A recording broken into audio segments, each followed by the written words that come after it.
માલિક પાર્ટી આવી ગઈ છે. કાંઈ વાંધો નહીં, માલ રેડી છે. એની બધી કોલસાની થેલીમાં 10 કિલો પાણા નાખી દીધા છે. તું જા, હું હમણાં આવું. માલિક હમણાં આવે છે, ત્યાં લગી તમે ચા પાણી પી લ્યો. અમારે ચા નથી પીવી, તું પેલા અમને કે અમારો માલ રેડી છે કે નહીં. હા રાજુભાઈ, તમારો માલ રેડી છે, હાલો તમે જોઈ લ્યો.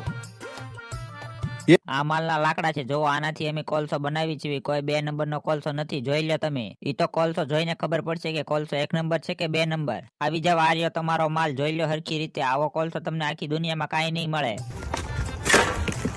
માલ તો તમારો બહુ સારો છે, પણ આ ઓછો માલ છે. અમારે 150 થેલા જોવે છે કોલસાના. ભાઈ, કોલસો આવી રીતે ચેક ન થાય. આ થેલીને હેઠ ઢોળીને અમે ચેક કરશું.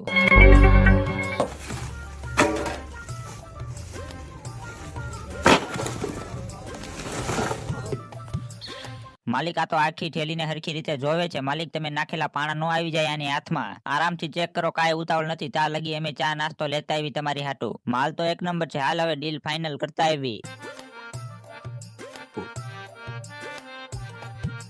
ભાઈ, આ તું શું કરે છો? પાણાને કાળો કલર કરીને કોલસારે મિક્સ કરું છું. કોઈને કહેતા નહીં. માલિકની હાથમાં એક મોટી પાર્ટી આવી છે. માલિકે એ પાર્ટીને લૂંટવા હાટું આવું કરવાનું કીધું છે. ઈ મોટી પાર્ટી અમી છેવી. આ ભોલો હું લેવા વહી ગયો છે. આ લ્યો ગરમ ગરમ ચા. તને શું લાગ્યું કે અમને ખબર નહીં પડે કે તું આ કોલસાના ઠેલામાં પાણાને કલર કરીને નાખીશ તો અમને ખબર નહીં પડે કે તું આ કોલસા વાળે ભેળસેળ કરે છો?